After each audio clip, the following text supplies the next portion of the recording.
Appreciate it.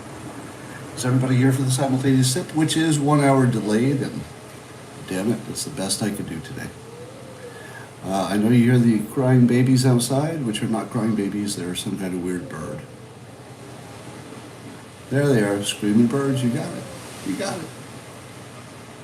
So should we talk about the news after we have our simultaneous sip?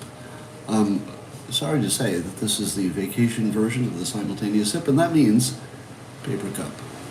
Paper cup. Can you believe it? I know. So, how would you like to join me now for the simultaneous sip? You can put it in any kind of vessel.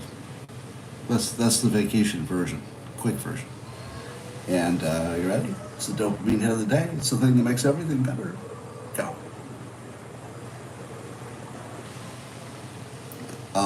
Point of order.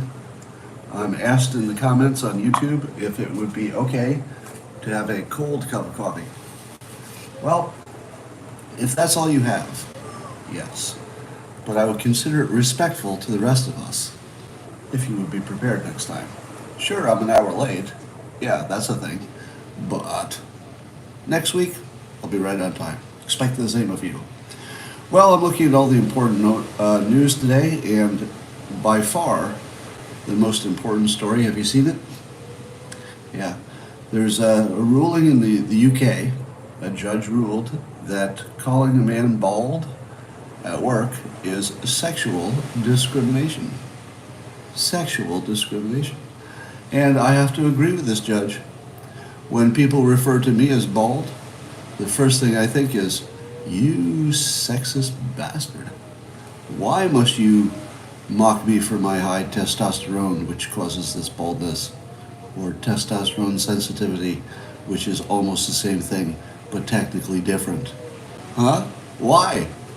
Well, I believe it's because people are terrible. And that when they mock me for my follicle, let's say my follicle shortage, is that fair? No, it's sexist. It's sexist. I feel like less of a man. And the argument apparently, actually I don't, but the argument apparently is that since men are the primary gender that gets bald, primarily, but not exclusively, that this must be some kind of a sex gender related insult. And so I accept this new standard on behalf of all the bald men out there who, as you know, are more virile, more efficient, more aerodynamic, and in many ways superior to all those who have good hair. Wait a minute, that makes me a sexist. I take it back. We're all equal, no matter our hair. That's better, isn't it? Can I be a little more woke? I could not be more woke than this. All people of all kind of follicle situations, we are all equal. I have a dream that one day you'll go to the barber and the barber will treat you exactly the same as people who have hair. Someday. I don't know how they do that, but someday they'll do that. Well, speaking of woke people, apparently there's a trend in Yale Law School of angry people who want to get in the face and have unrelenting, quote, unrelenting daily confrontations with their fellow students who identify as conservative. Do you know why? Do you know why the woke Yale Law School people want to get in the face of those conservative fellow students? Because of the Supreme Court decision about, or upcoming decision we expect, about Roe v. Wade. And the thinking is that these students, although they have done nothing, will someday grow up to be just like these Supreme Court people, and you got to get them early. Does that seem like a pretty good idea to you? To get them early? See, here's the problem. If you were going to predict which side of the Roe v. Wade question were most likely to become violent, which side would it be? Like if you didn't know anything about anything and you just heard that there was one political side that was trying to prevent what they believed was murder of babies. That would be their interpretation. Versus another side who's saying no, these are not human lives, so it's a medical decision. Now I'm not taking a side. If you've been watching me long enough, you know I don't have an opinion on abortion that I want to share, meaning let women work it out, and I'm going to accept whatever they come up with, which I think is just a better system. The less my opinion is part of this, the better everybody is, right? I don't have a womb, and therefore I would rather allow my vote to be taken by somebody else. So on this issue, just this issue. So wouldn't you imagine that the pro-life people would be the ones who were the most worked up about this situation? It's kind of weird that it's reversed. But to be fair, if I were a woman and I could have a baby, and somebody told me that, let me just give you one example.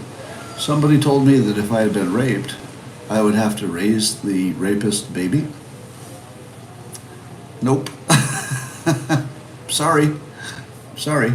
This is not my opinion on abortion in general.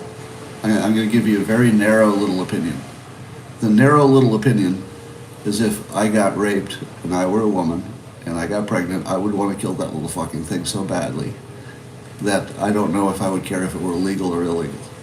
I'd want that thing dead so fast. Now, that's a special case. That's a special case. That's not my opinion on abortion, right? Like, I'm telling you how I'd feel. It's just how I'd feel. Like, I can tell you that if I were the victim of that specific crime, there isn't anything I wouldn't kill. I would kill the abortion. I would kill the person who did it. I'd probably want to kill his family. I'd certainly want to kill any fetus that came out of it. I mean, I'd want to kill everything. But that's just me, right? I'm not saying you should build any kind of laws around that. So don't change the Constitution to be compatible with my way of thinking on this. I'm just saying that if the situation were reversed and somebody was telling me what I had to do in that situation, not cool. Not cool at all. But if you were to guess which side was going to be the one to get violent about this, it's not exactly the way you'd expect it. All right, let's talk about. Here's a smallish story that's bigger than you think. It's potentially world-changing. It's just a little tiny little story that you could imagine it like becoming gigantic. And here's how this happens. So the story is that David Sachs has just endorsed on Twitter, Michael Shellenberger, who's running as an independent against Gavin Newsom for governor of governor of California. And here's why this is big deal. There are certain people in the, let's say, the tech ecosystem who just have a little more credibility than other people. And David Sachs is one of them. So he sort of represents, let's say, and this is me talking, this is not him, so don't blame him for anything I say. But he's positioned, let's say, he's the kind of person who, if he says a full-throated endorsement of an independent candidate, there's a lot of people listening. And the people listening are, let's say, opinion makers. So this is not like a regular endorsement. I don't know if he's endorsed anybody before. It might be the first time. But the argument for Shellenberger is the same one I'm making, because I endorsed him as well, is that he's got solutions that are very specific, very well researched, based on stuff that's worked in other places. I mean, it's just the most commonsensical, solution-based, very detailed, here's how we're going to do it situation. We have to try this somewhere once. Please, right? In the interest of saving America, and I think we're at that point where saving it isn't too strong a word. Would you agree with that? Do you think we're at the point where you have to save the country? It's not like we're just tweaking it better. I feel like we're in some serious shit right now, a little more than usual, right? But imagine this. Imagine a world in which somebody ran as an independent in our one of our biggest states, or the biggest, I don't know. What's bigger? Is California bigger than Texas by population? It is, right? What would happen if he got elected? Because he doesn't say things that are, let's say, poison to Democrats, and he doesn't say anything that's poison to Republicans. Do you know how weird that is? Imagine somebody running for a major office, getting this much attention, and he's not saying anything that's poison to either side.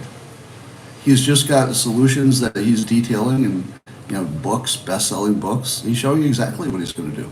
Exactly. And is right on point with just science and things that we know work.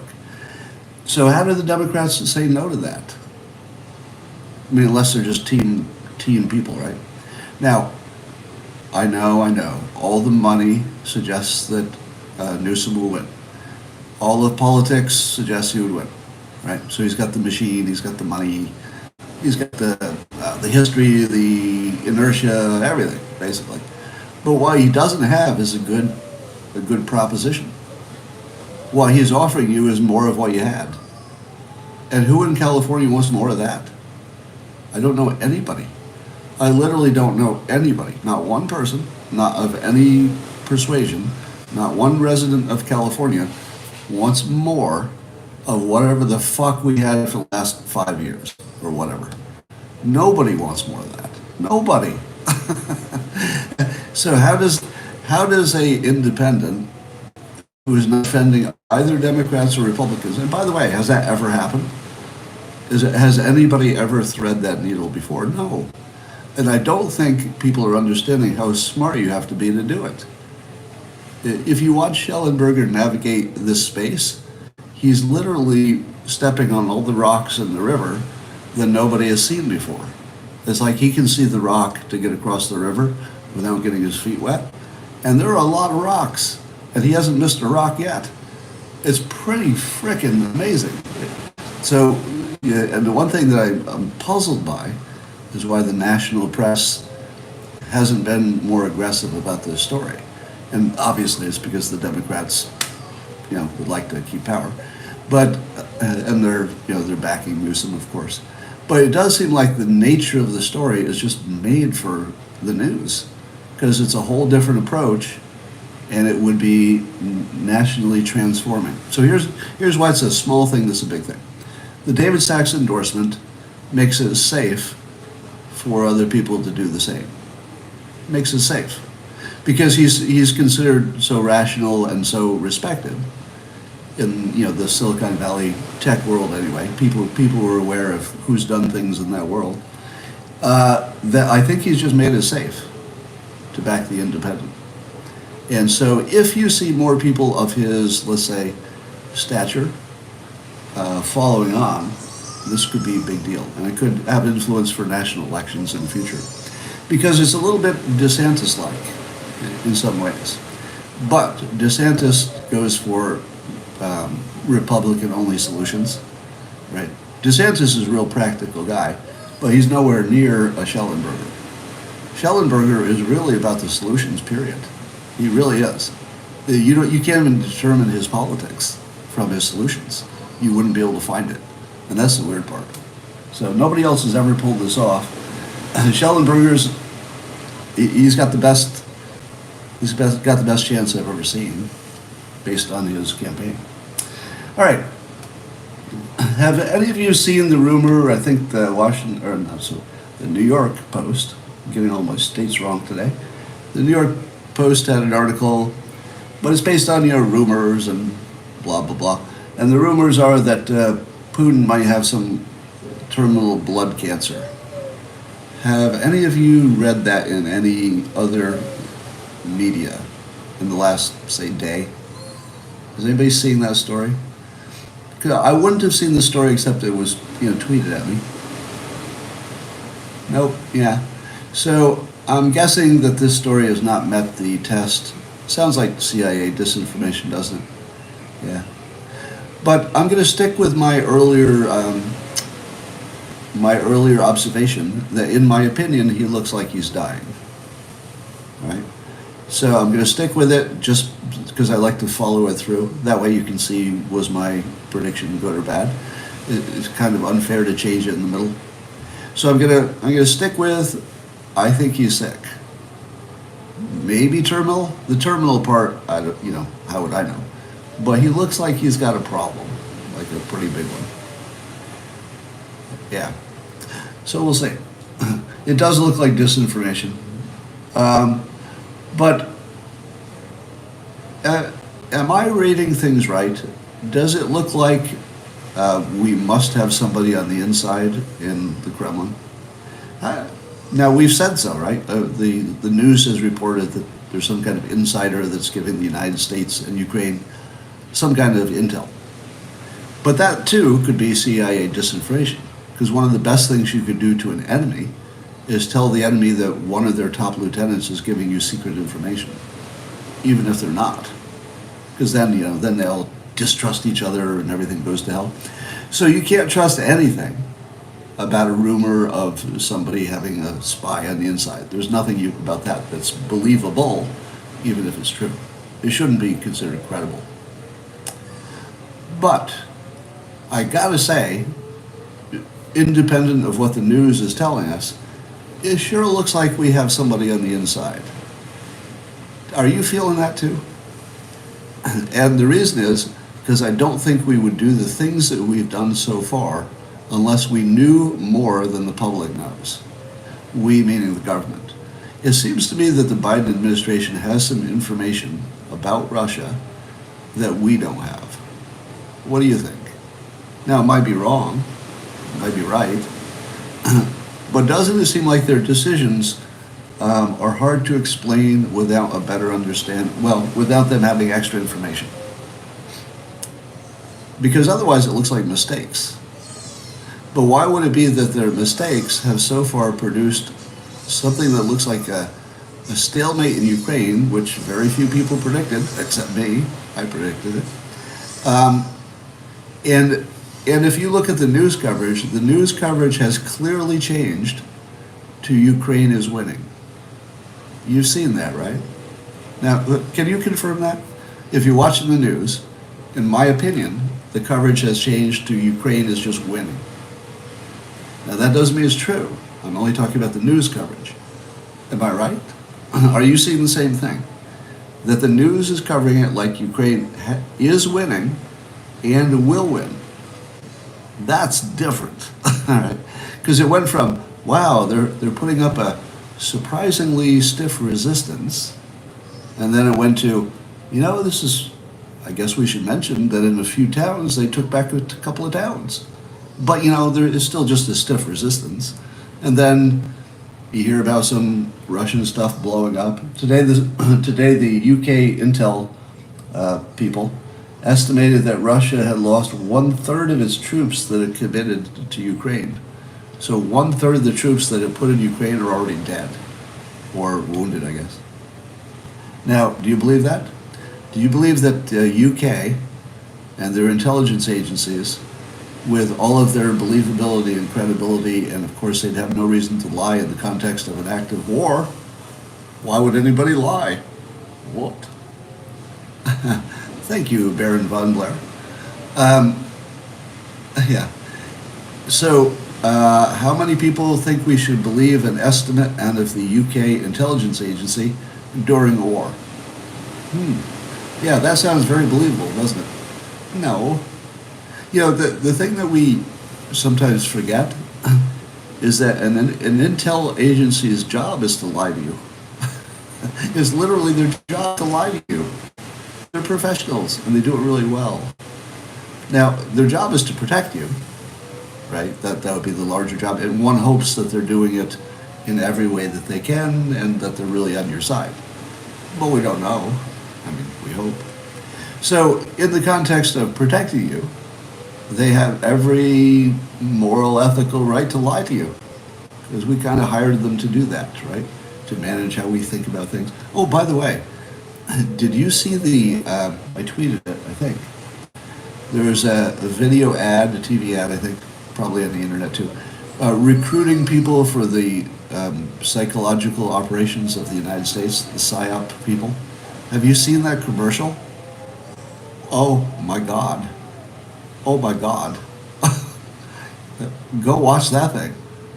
Um, what happens when the people who are the most qualified brainwashers, because that's what their job is, they would work in psyops, so they'd be brainwashing and influencing the enemy. That would be their very expertise. What happens when those guys make a recruiting ad, a video? Well, I'll tell you, you can't stop watching it, that's for sure. It's really long. I mean, it's an advertisement to recruit people, so you'd think it'd be short. But it's unusually long, and I couldn't turn it off. I couldn't turn it off. You could feel the skill level from the first second. Like as soon as it gets you, it grabs you by the throat, and then you're like, I think I'm good. I can't turn it off. Yeah, I've seen enough. I think I get the gist. Just one more. I want to join the psyops. I mean, it's really good. So, anyway, I had to put that out there. And the UK intel says that under the current conditions, Russia is unlikely to dramatically accelerate its rate of advance over the next 30 days. So in other words, the thinking is that over the next month, remember this was supposed to be over in 2 months or something, but they're saying in the next month, Russia's just going to sit there and bleed. What's that going to look like? Another month of Russia just losing people, making no gains, and just bleeding. And every day that they sit there, Ukraine is getting more drones, right? Don't you think this? The Russian forces are going to have to look up a lot, because there's going to be a drone over them pretty much all the time, dropping something on some part of them. Imagine the mental state of the Russian soldiers. Imagine their mental state, because they don't want to be there. A third of them have been killed or wounded, I guess. And the United States just put a gazillion billion dollars in there. That's not a good place to be. So again, I had been predicting that this is a war about tipping points, that one of the sides is going to run out of something that is necessary. Probably not fighters, probably food or ammo or something like that, fuel. So it looks like Ukraine's supply lines might be better, which makes sense because they have control of most of the country. So, well, maybe it doesn't make sense. I'm not sure that it makes sense that their supply line is better, but we'll keep watching that. All right. Elon Musk continues to tweet funny. He tweeted yesterday, whoever thought that owning the libs would be cheap never tried to acquire a social media company. That was pretty funny. All right. How many of you saw Elon Musk's tweet, I think it was maybe a week ago, in which he taught you how to change a Twitter interface from the algorithm to just the order that things come in? How many of you saw the tweet in which he taught you to do that? I'm going to read the tweet. This is a civilization-changing tweet. That's not hyperbole. I'm going to tell you a tweet that, if enough people saw it, would change civilization. That is not hyperbole. Here's the tweet from Elon Musk. He's teaching you how to change Twitter's feed so that you see things in order of tweets instead of Twitter deciding what you see. He says, number one, tap the home button. So on your app, on your phone, you tap the home button. Then number two, tap the stars on the upper right of screen. I never knew what they were because I never was interested to tap it. I didn't even know that was up there. So there's little stars on the upper right-hand side. If you tap on those little stars, you can select latest tweets. And then Elon says, you are being manipulated by the algorithm in ways you don't realize. Easy to switch back and forth to see the difference. So I took his advice and I switched it to order of tweets. And let me tell you something. I feel different. I feel different. I was not expecting that. I was not expecting that. I was expecting that the tweets maybe that I've been missing I would see. And that's true. That's true. But I wasn't expecting how different I felt. In other words, there's something about the seeing things just in order that is not triggering me. Is that real?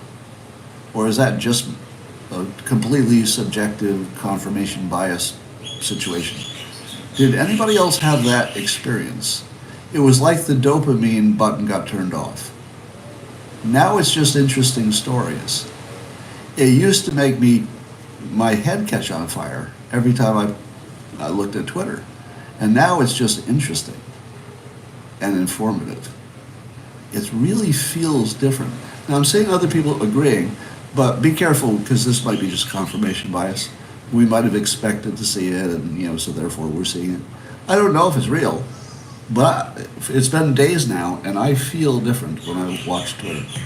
So when Elon says you are being manipulated by the algorithm in ways you don't realize, oh my God, it sure feels true.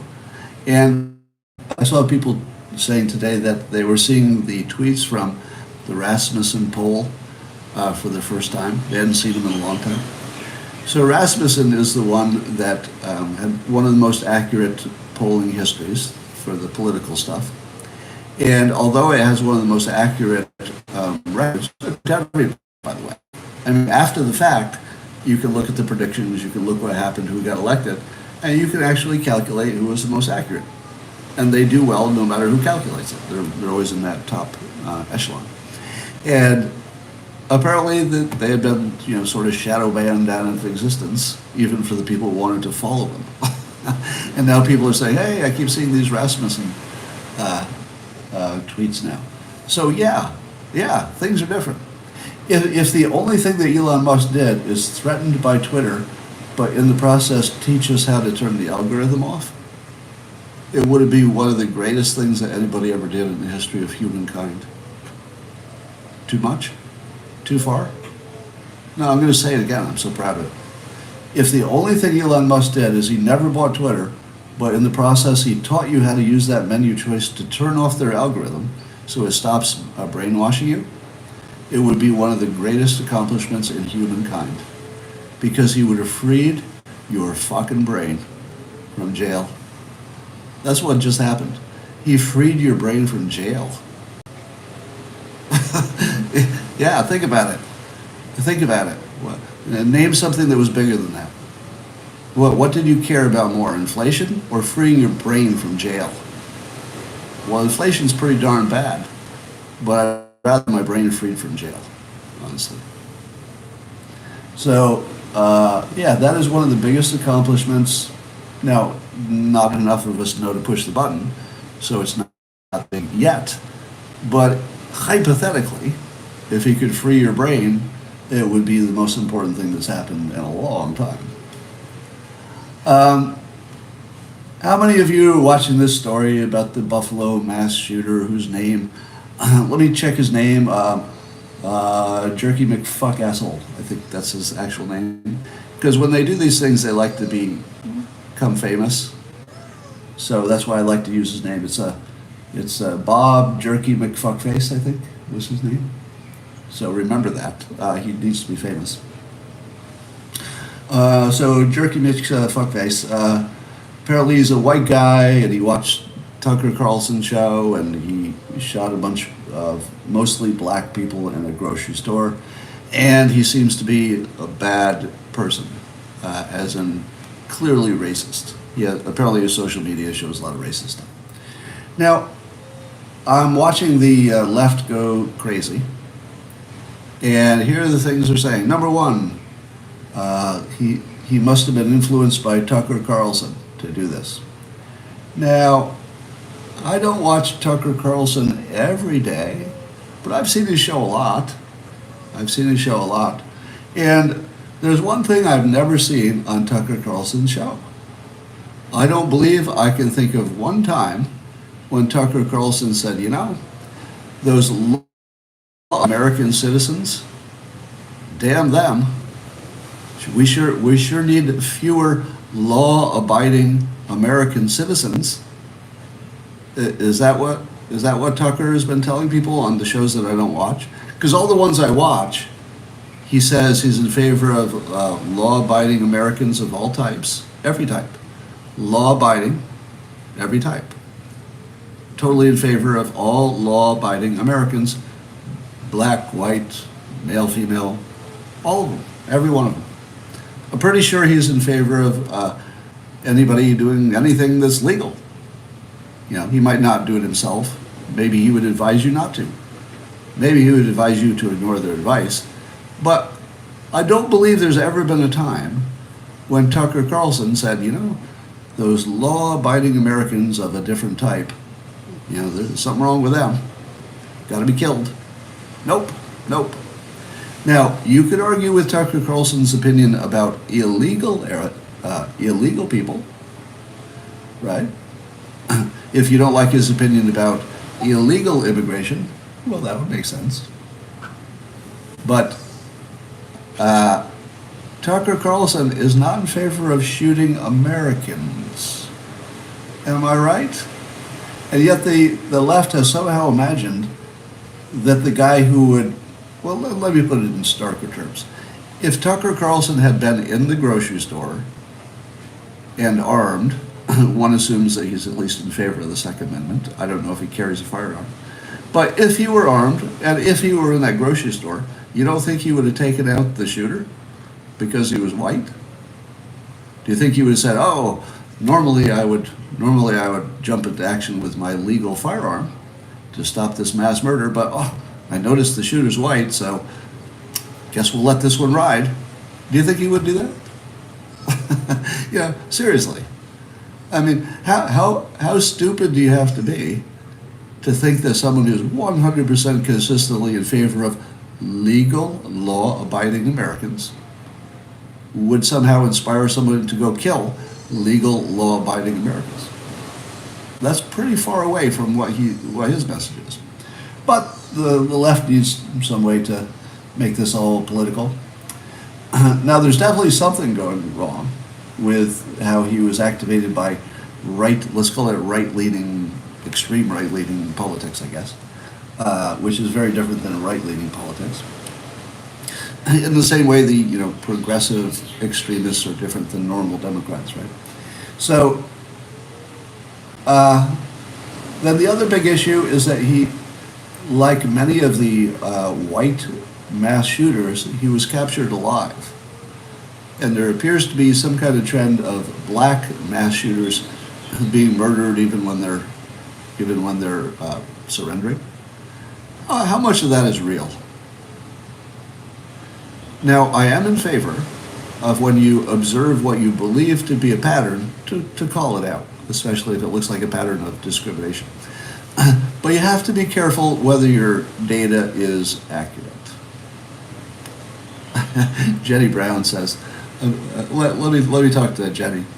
Jenny Brown here on YouTube says, she's sick of Scott defending Tucker Carlson and white supremacy. Jenny, fuck you, you ignorant bitch. Did you see me defend white supremacy? No. Did you see me defend Tucker Carlson? No, fuckhead. I didn't defend him. I just told you what I saw. I watched TV. I saw things. Images came into my brain. Can you understand that? Can you understand? I'm just talking about things that exist. There's a show. He says things. Here's what he says. Here's what he doesn't say. Can you fucking understand that, you stupid piece of racist shit? Because you're the kind of person that the world needs a lot less of, right? I'm telling you that he's in favor of all legal Americans. If you can't buy into that fucking concept, get off this broadcast. You don't belong here. You're not capable of being with regular people. You should go crawl into some fucking hole. All right, that's enough of that. Probably just a troll. All right. So, did anybody answer my question? Do you feel that this trend is, or the pattern is a real one, or is it just another racist attack? What do you think? Is it a real trend that the black shooters get killed by police and the white ones are like, oh, okay, surrender? Yeah, well, but here's the question nobody's answered that I'm aware of. Have they all acted the same? Do they all surrender the same way? Because if they surrender the same way and the black ones are getting shot, yeah, I've got a problem with that. Don't you? Is there anybody who wouldn't have a problem with that? Let me ask you. Since Jenny apparently thinks that all of you are racists, she must be too if she's watching. If she thinks, all right, I made my point. I think I'm swearing more than usual today. Are you on Prisoner's Island or? I'm not on Prisoner's Island. No, I'm very much off of Prisoner's Island. I am now on a tropical island. And it's not bad. Cloudy, but it's not bad. All right. Let's see what else is happening. Is there anything else happening? I'm going to check CNN and see if I missed any stories, because all the important stories are... Oh, come on. Let's see if I can get my Wi-Fi to come back on, and then we're in good shape. All right, Wi-Fi. I tell you, it's hard to live with hotel Wi-Fi sometimes. Once you get used to the good stuff. All right, looks like everybody woke up and started using their Wi-Fi, and that's not working.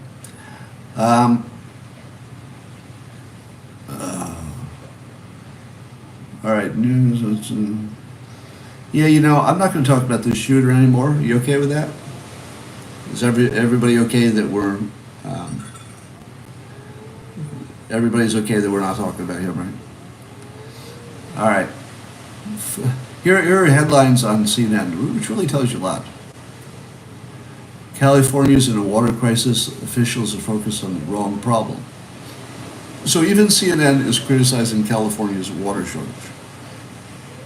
The water shortage in California appears to be purely a mismanagement problem. Purely a mismanagement problem. We're going to run out of frickin' water and electricity because we're mismanaged. That's the worst management I've ever seen. Has anybody ever managed anything worse than that? So what do you think of Finland and Sweden joining NATO? That's also a headline here. If you had asked me 30 days ago, and I probably talked about it 30 days ago, if you had said, should Sweden and Finland join NATO under these conditions, I would have said, you're just asking for more trouble, aren't you? Didn't NATO flirting with Ukraine and Ukraine flirting with NATO, isn't that why we're in this situation, or at least partly in it? And so I would have said, why don't you hold off on that NATO expansion idea? But what about today? If you made the decision today, would you put Finland and Sweden into NATO? Because it's starting to look like Russia's losing. I know a lot of you aren't on that page yet, but the way the news is treating it, the news is treating it as if Russia is just losing. And if Russia is losing, what is the best strategy?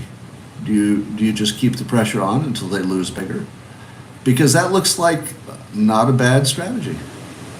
So I'm changing my mind in case you're looking for my inconsistencies. The situation has changed, or it looks like it. At least the news is reporting has changed. Good question here. Sparky says, Scott, how do you know that you're not being used by Intel as a, pardon the term, useful idiot? Answer, the only way that I pretend to deal with that, and pretending is the best you can do, is that I'll give you both sides. So I'm not telling you that Ukraine is winning. I'm telling you that the news is reporting they're winning. because I don't believe anything that comes out of I don't believe anything that comes out of Russia, and I don't believe anything that comes out of UK Intel, that comes out of American intelligence. I don't believe anything that comes out of Biden administration on the war. Everybody on the same page? If you start with the assumption that everybody's lying all the time about everything about the war, and really that's the only logical thing to do. If you were any of those entities, you'd be lying. It's a war. You have to do whatever it takes, right? So lying is just part of the, one of the tools of war. So they're all lying. Of course they're all lying. Or they're leaving out, or they're omitting, whatever. They're lying in some way. So if I were a useful idiot, I would be telling you that one of those stories was true and one of them was not. But I'm not. I'm telling you the opposite of that. So yes, it's the right question. But there you go. Yeah, keeping a race killer in the news is just a Democrat technique, because they want your attention to be all about that. Somebody's asking, did I see the trailer for Matt Walsh's movie, What is a Woman? All right, so as you know, unlike many of my viewers, I'm the most pro-trans public figure you might ever meet. Totally pro anybody doing whatever they need to do, right? So it's not even about trans, it's just about freedom, right? It doesn't matter that I think somebody might make a different decision or should have. It's irrelevant. Go do what you want, just don't affect me. I wish the best for them, and I don't think that they all make the right decisions, but do you? Right? The fact that you think that other people are making wrong decisions about this very basic identity stuff, that doesn't mean they don't get to make the decision. They still get to make that decision, and to me that's an unassailable position. It's just not my decision. Period. So I'm as pro as you can get to the trans community. I think sports should be adjusted so that there's just a whole better situation for everybody, not just the trans community. So that's where I'm starting point. Having said that, watching Matt Walsh go around and ask people to define what a woman is really good entertainment. Okay, right? So I don't align with his provocative views on this 100%. So it's not about agreeing with him. I don't have to. But as a form of entertainment, which is asking a perfectly legitimate question under the current circumstances, and then watching people not be able to deal with a fairly simple question on a topic that they seem to care a lot about but don't understand maybe even the topic, it's really funny. So I don't see it about trans. If you see it as a film about trans people, then maybe it's going to affect you one way or the other negatively, probably. But if you see it as a film about how people form opinions and how well they can think through simple questions, it's actually really funny. And that's just based on the trailer and things I've seen him say and tweet. So I will definitely watch that thing. I'm definitely going to watch that thing. Yeah, it's Matt Walsh from the Daily Wire. So I'm not sure that I agree with Matt Walsh on more than, I don't know, half of what he says, maybe, something like that. But he's always good. Like even the part I don't agree with, sometimes I'll be like, oh, he said that pretty well. He's really good at what he does. All right. And one of the most public figures, I think. So, U.S. claims yeah, okay. There's nothing negative about Ukraine. Ukraine is sending images of dead Russian soldiers to their families. Even the spin on this seems wrong. All right, CNN's spin on Ukraine is that they're sending images of dead Russian soldiers to their families, but the way they're spinning it is so that the families can pick them up, or so they'll be better informed of what happened. Is that really why Ukraine is doing that? I feel like it's a terrorist act. I feel like if you send a picture of somebody's dead child to the parents, that's a terrorist act. isn't it? How would you define terrorism if it's not that? That just looks like terrorism. Now, I'm in favor of it. It just happens to be terrorism. Now, is anybody in favor of terrorism? Yes, yes. That's why there's so much of it. Everybody's in favor of terrorism if the person doing it's on your side.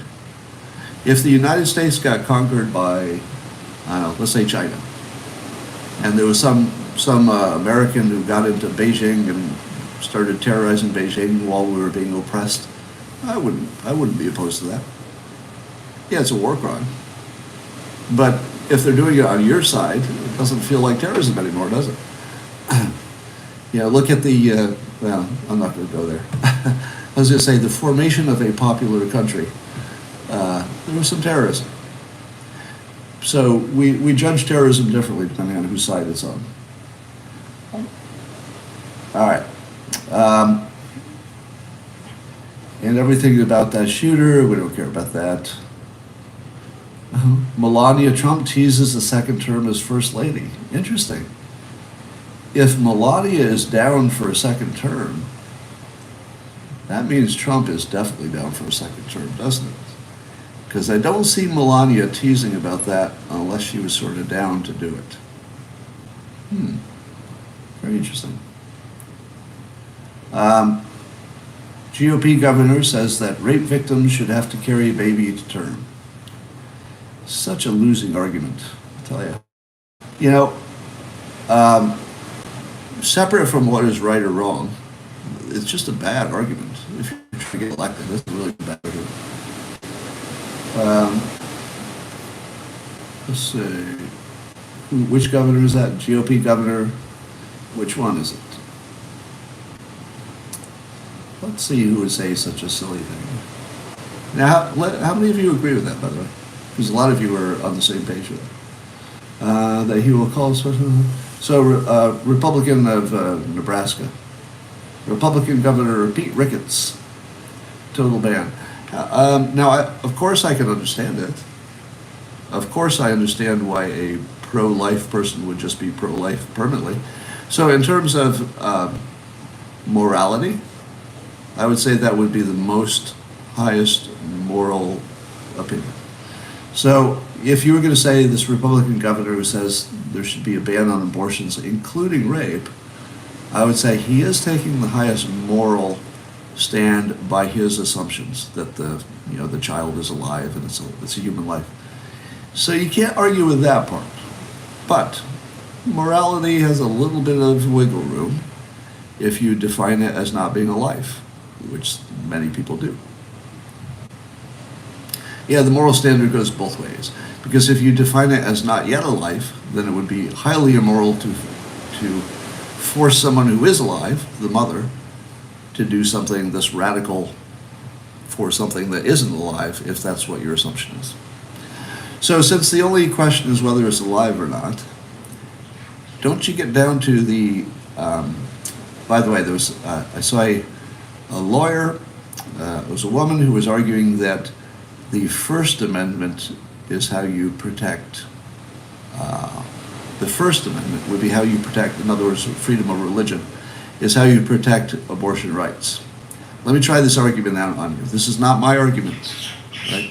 Everything I say about abortion is not trying to influence which way the law goes. I keep myself out of that. Let the women work it out. I'll back them. I'll back your majority, whatever you come up with. So here's the argument for a religious right to abortion. You ready for this? If the reason that people want abortion to be illegal is based on their religious faith that the life starts at conception, is that not one religion trying to force on other people who are not of that religion to conform to their religion? Is that not what's happening? Now, I'm going to argue the other side, so don't worry that I have a point of view that you've seen yet, right? But just as an argument, if you said to me, well, my religion says I can do this, your religion says I can't, is your religion not guiding me now? Here's the problem. We've never had religious freedom in the United States. This is just telling us what was always true. You've never had religious freedom in the United States. Did anybody teach you you had religious freedom? Because you never did, and you never will. What you have is the freedom to have a religion that is largely compatible with Christianity. That's it. That's your right. Your right is to accept Christianity as your religion, but you could use different words for it. You could call it moderate Islamic belief, because you're accepting a God. You're also saying that murder is wrong, stealing is wrong. Basically, totally compatible on the big stuff. Now, let's say you wanted to have a religion that was satanic in nature, and that your religion said that you can kill human people for sacrifice. Would that be legal? No, that would not be legal, because it's not legal for a Christian to kill somebody. So you wouldn't get to do it. The only things you can do are the things that Christians say you can do. That's it. There's nothing else. So as soon as you say, hey, you're violating my religious beliefs, my first statement is, you never had not religious beliefs, you never had a religious freedom. You had the freedom to be exactly like a Christian, but use different words for it, and wear different clothes, and have a different book. You can do all that. But if your religion says you can kill people, hold on, no, then we're going to go back to the Christian religion as your guardrail there. So the trouble with the argument is that it acts as though we've ever had religious freedom. We never have, and never will. Yes, honor killings would be an example. There have been times when that was appropriate not appropriate, but allowed under some religion, right? Were honor killings ever allowed at any time by any subset of people as within their religious rights? And they have, right? So how about beating your wife? If there were a religion that said, yes, you can beat your wife, but don't use a stick that's any bigger than your thumb, but otherwise you can beat your wife, perfectly fine. Would that be legal in the United States under the religious freedom First Amendment? Would that be legal? No, it wouldn't. Do you know why? Because Christians don't like it. That's why. That's it. You don't have any freedom except to be a Christian, or Christianish, or like them, or similar to them. That's it. Full freedom. Now, usually we don't even notice, because we pretty much all the major religions believe in one God, or at least they believe that murder is wrong. So mostly we're on the same page by coincidence. But then this question of whether a fetus is a human life, this gets right to the religious belief thing. And so if you're going to argue that religious freedom lets you take this, let's say, take this entity, whether you want to call it a life or not, then you've got a problem. Because that is a genuine difference in religious belief, and the Christians are mixed. So in other words, even Christians don't agree on whether this is a life or not. So then it gets really messy. But let's not imagine we ever had freedom of religion. That was never real. That was always just a smokescreen for a Christian country. And by the way, I'm not a believer. If anybody's new to me, I'm not defending Christianity beyond the fact that as a model it seems to work. A lot of people are Christian and they have good outcomes, just as many people are Muslim and they have good outcomes as well. I'm in favor of religion when it works. And it usually seems to work. So it's a pretty good system in general. I just don't buy into it because I don't have for whatever reason, I was born without the ability to be a believer. All right, let's see what Fox News is saying today. See if anything looks different on that side of the world. Well, wouldn't it be great if my Wi-Fi worked? Wouldn't that be great? But it's not. All right. Or is it? No, it's not. All right, did I miss any big stories? Everyone knows it's a life. I don't. I think that's always a mistake to say everyone thinks or everyone knows anything. I don't believe it's a life. At least at inception. I believe it's an organic thing that has a potential for life. So in my view, there is potential for life, and there is this long, consciousness growth thing that starts at nothing, basically, and then goes to almost nothing and then gets bigger. So I don't have an opinion of when life starts, but it's not the first second. So that's the only part that I feel. Now, if you say that your religious belief tells you that the first second is life, I'm okay with that. I'm okay with that. Like I said, I'm not a believer, but I'm a big proponent of belief. And so if your belief puts you in that camp, well, I think that's a perfectly moral, ethical, reasonable place to be. It just doesn't match with my let's say my instinct. Just my instinct tells me that that's less than a conscious life. But I wouldn't try to sell it to you. How about that? Can we make an agreement that if I stay under the question, I won't give you my opinion on abortion, that you won't argue with me about where I think life begins, because I'm not going to make that any kind of a point that you should act on.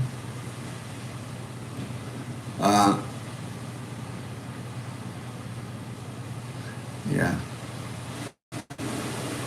All right. What if you're stuck on Prisoner's Island?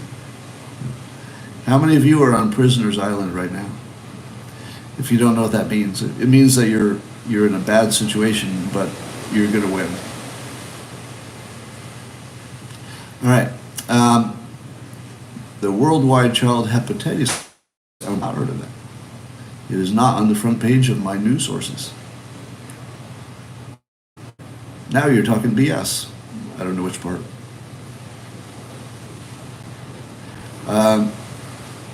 You are not forced to be a religion. Here, that's what it's about. Well, you're not forced to